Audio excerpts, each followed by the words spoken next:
Hello, this is Leonora, and in today's video we're gonna be analyzing Ori and the Blind Forest. Okay, so first of all, what is Ori and the Blind Forest? Developed by Moon Studios and released in 2015, this Metroidvania platformer that follows Ori through the journey to save the three elements and restore the balance to the forest grabbed a lot of attention for its shiny visual art and use of their mechanics, winning several awards on its way to the public, but if you have played, you might have already seen why. Anyway, we're gonna focus today in another aspect that Moon Studio nails in this video game, the narrative in it. Little warning right here before I forget about it. This is going to be focusing on the way they tell the story to the player more than on the story itself, but spoilers are kind of unavoidable, and I will be stopping quite a lot in the prologue. Aside from that, let's begin. First of all, a little bit of context. Since the very beginning, they make very clear that the setting is going to be a bright forest where lights are somehow important, and every map, object, enemy, and character is going to follow in one way or another their light and nature relationship we have seen, even in the menus, with a shiny tree in the background, making these two concepts part of each other automatically and merging the concepts in the beginnings of the game to develop them a little bit more through the story. Since they use this as a general main theme for the game, well, the main character is just the greatest expression of it by being a shiny magical animal like creature that runs around the trees accompanied by a shiny lightning bolt that helps him fight the different enemies. The characters in this game are very few but well defined in their relationships with the world and with each other, focusing more in showing and making the player feel their feelings as pure emotion, rather than setting up a huge story with different sides and yet making it memorable in a way that goes right to the core of the problems they face.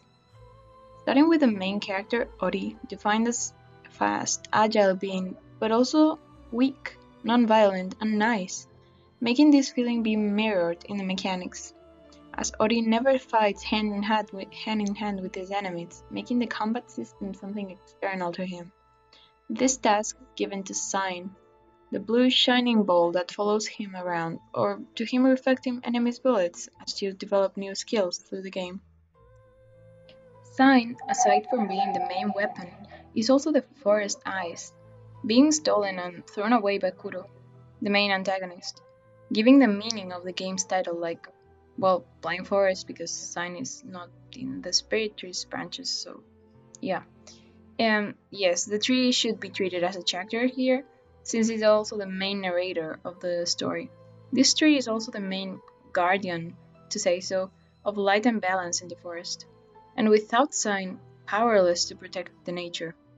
Again, here we see the relationship between light, good, and nature. The side characters in this story are more nature related to make a huge contrast with Ori's light. Contrast, get this word because we will go back to here in a minute.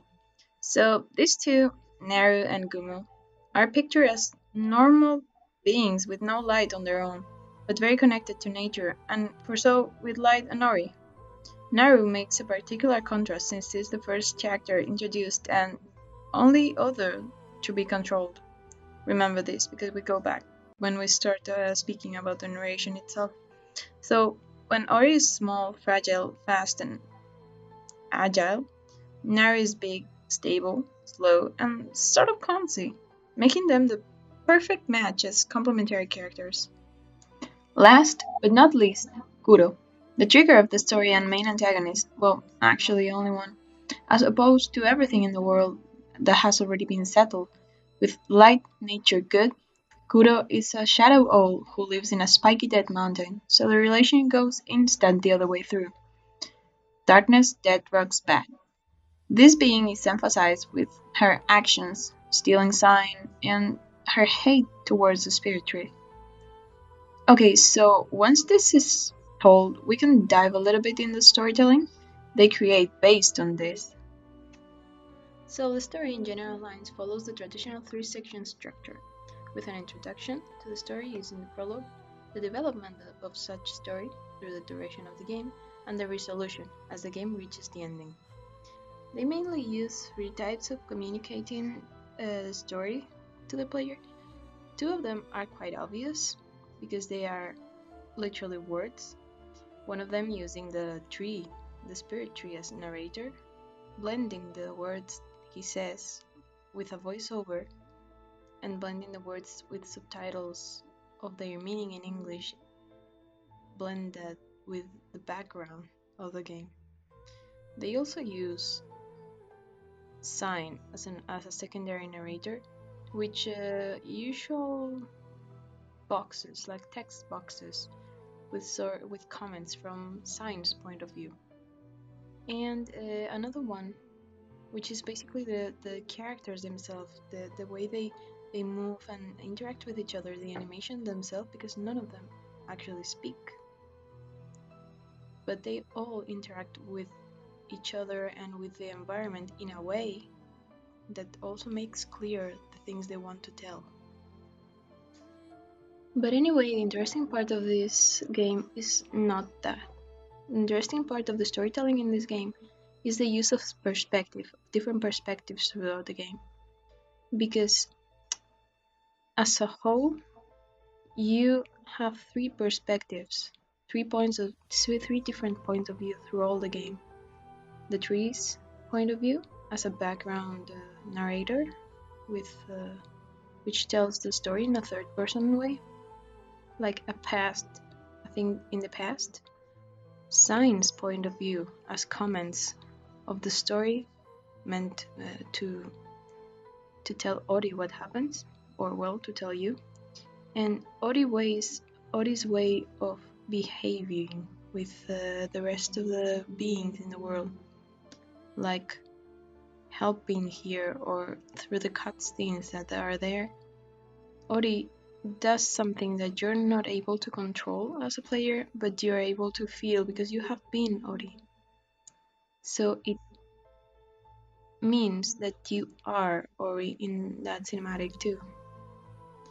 The prologue, anyway, it's quite different from the rest of the game because you are not only controlling Ori, you actually start the game controlling Naru, which you are not gonna control like ever again. So why will they do that? They do this to make the player empathize with Naru instead of Ori. So Naru means for you the same as Naru means for Ori. So this figure is the link between you and the actual character that you're gonna play through the whole game. And this is why they create such powerful moments, powerful emotional moments, and make the emotions flood the player. So within 10 minutes, you are already involved with all the characters that have been there. And you're already involved as a person, as a human being, with the feelings they have, the feelings they share with each other. And you don't need anything else. Also, they use this is sort of like huge spoiler and whatever. They also use the preconceived idea of light as good and dark as bad to do a huge plot twist at the end, because darkness is not always good and not always bad. Light is not always good and not always bad. It depends on the point of view. And that's what they also use the perspective, so you can actually switch perspective with one another, so it doesn't feel weird to actually get under the skin of another new character instead of just sticking with the ones that you have already been settled as good or as bad. So yeah, the narrative style of Ori and the Blind Forest, if you haven't played, you should definitely check it out. And that's all from here. Bye.